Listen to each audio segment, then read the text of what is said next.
This is Agenda TV, sauti ya mwananchi. We look at one man, Dr. Mukhisa Kituyi.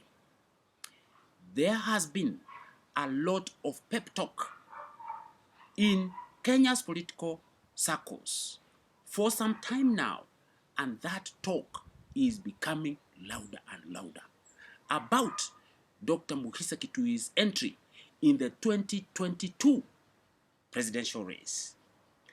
This talk has been going on, and in recent weeks it has been growing, and we have seen press conferences from different groups supporting his candidacy.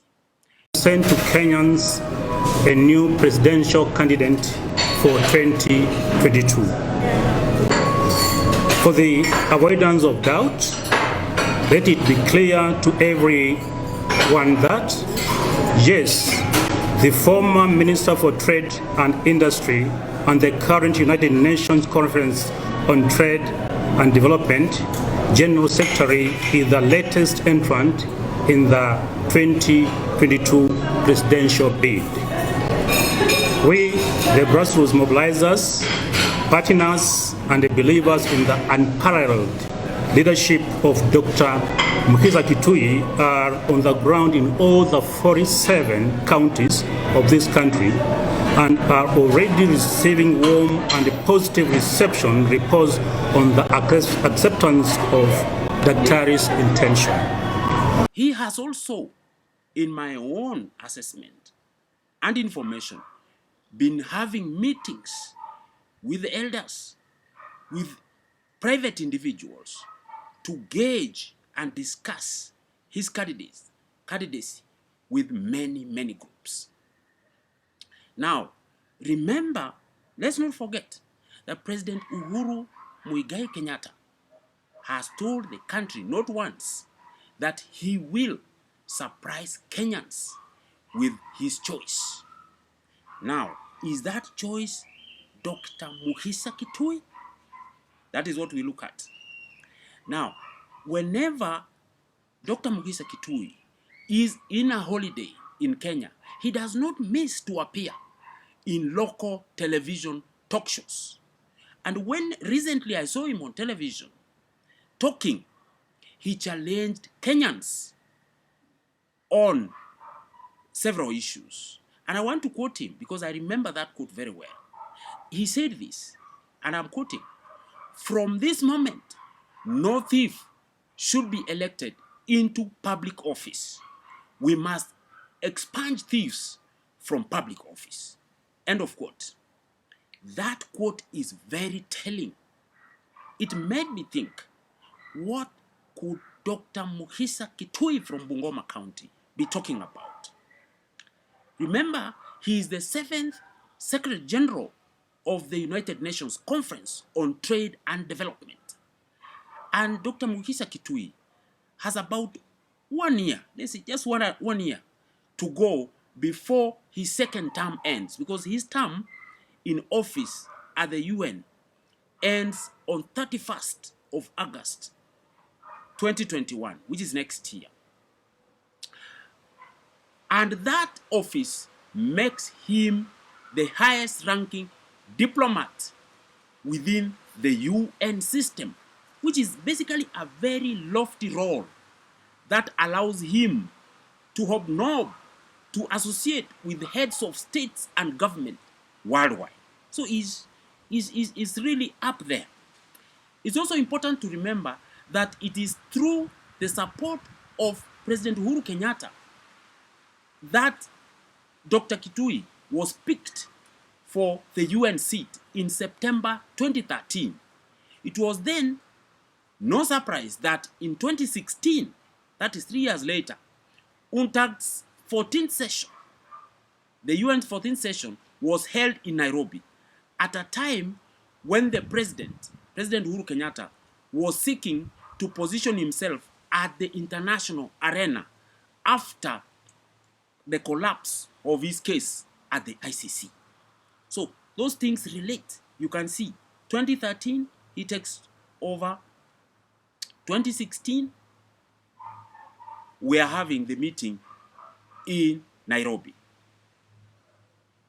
Now, in 2013, if we go back to history in our politics, Dr. Mukhisa Kituyi ran for the Bungoma senator seat, but he lost very badly, actually, to Cord's Moses Wetangula. Remember, Moses Wetangula was part of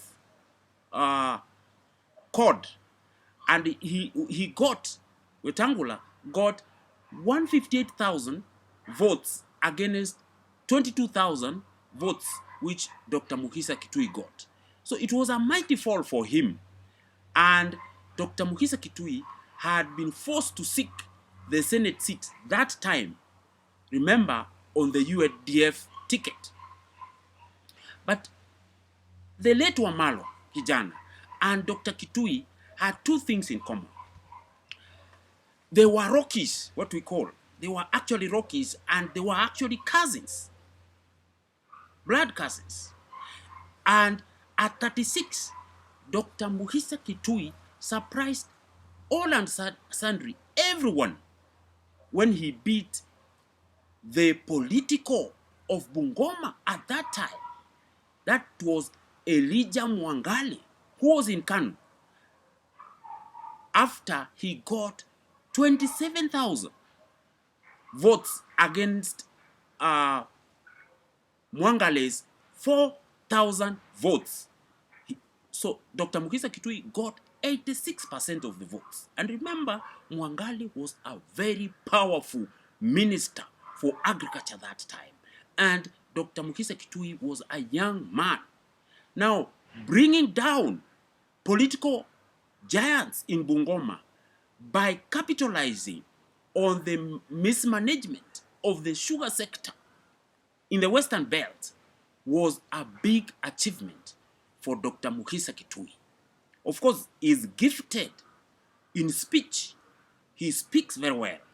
And he used that to down the mighty Elijah Mwangali, who was, that time, Moi's Minister for Agriculture. It was after this loss that Bungoma seat to the opposition, because it was in the opposition, that President Daniel Arap Moi had to think, and he brought in then a Nairobi lawyer, and his name was Moses Masika Wetangula. And he nominated him to parliament, and that is how basically Mr. Wetangula entered the Bungoma politics. For Mwangale, his dreams died because he wanted to be an undisputed leader of the Luya community at that time. So, with the downing with Dr. Mukhisa Kituyi, Mwangale was finished politically. Now, going into parliament, Dr. Mukhisa Kituyi was fierce. He emerged as a zealous debater and one of the most knowledgeable on many, many issues, and earned himself titles and accolades as a result. He refused to play survival politics, stomach politics, the way we know them. And through the leadership he showed, and it was interesting to watch how he reacted to those debates in parliament. And to that, he earned himself a very, very big title as a defender of the poor, as a political giant coming from Western, but at the national stage. Now, if you bring him back right now to the political stage in Western, it obviously changes the entire political equation.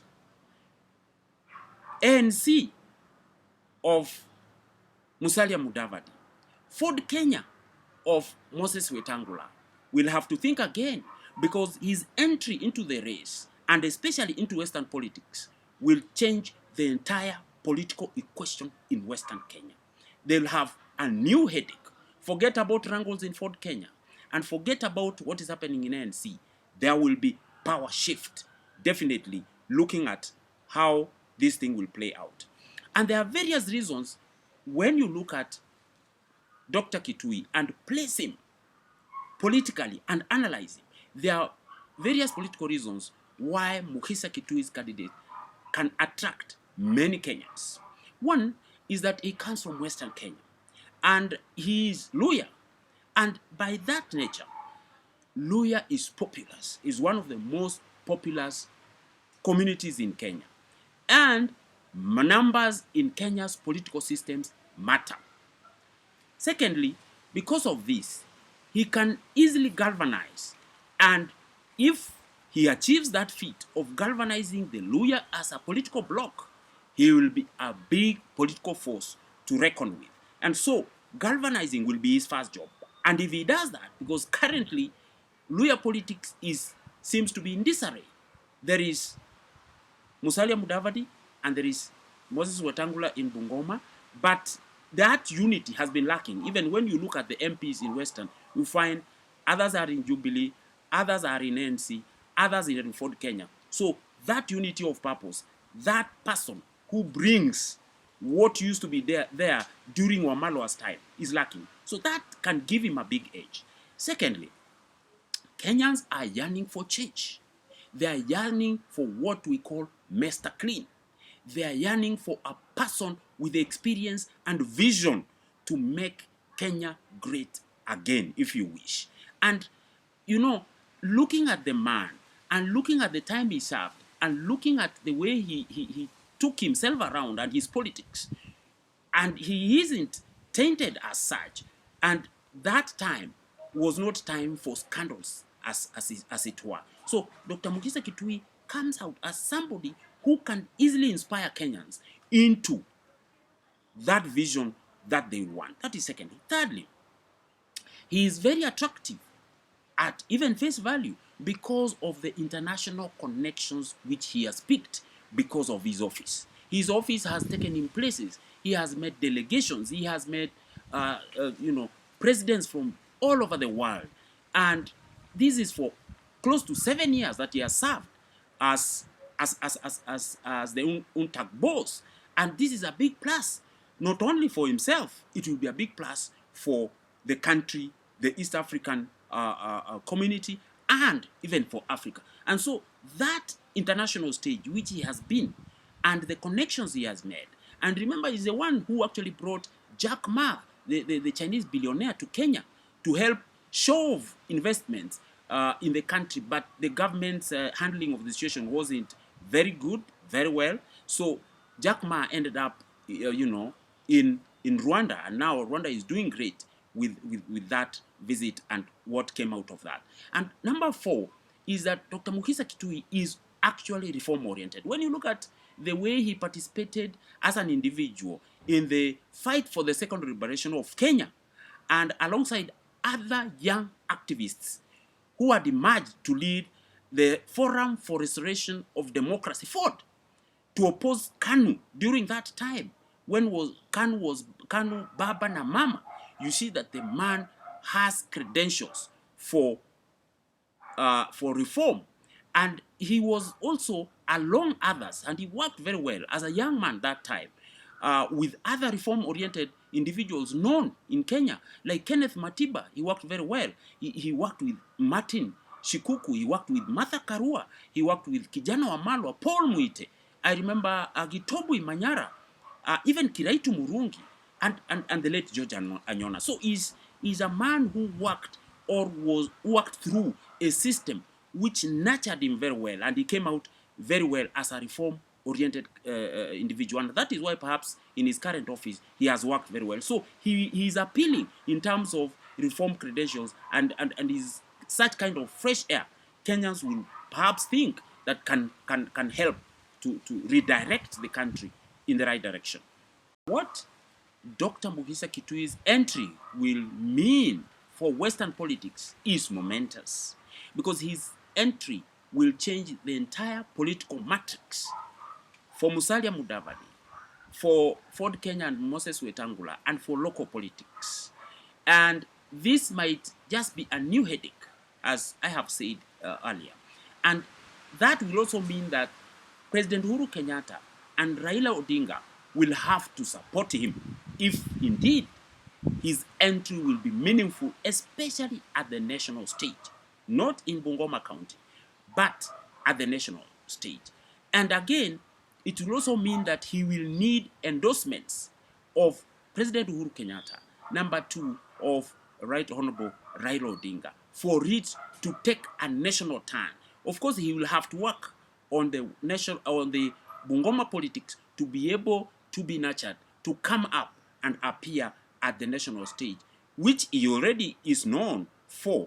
But the two powerful forces in Kenya, President Uhuru Kenyatta and Raila Odinga, will have to support him for him to make any meaningful impact, knowing that Kenya's politics takes some tribal angle, takes some experience angle, takes some financial angle, and all those other relatives. But what is for sure and certain is that Dr. Mukhisa Kituyi will be a force if he decides to come.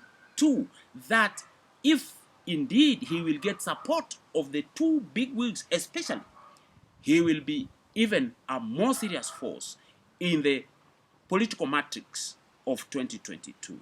We will wait for his final word. Although endorsements are going on, we will wait for his final word. And once he says so, we will also wait to see the reactions. And we will be here to bring you the analysis as it happens. Otherwise, it's bye for now.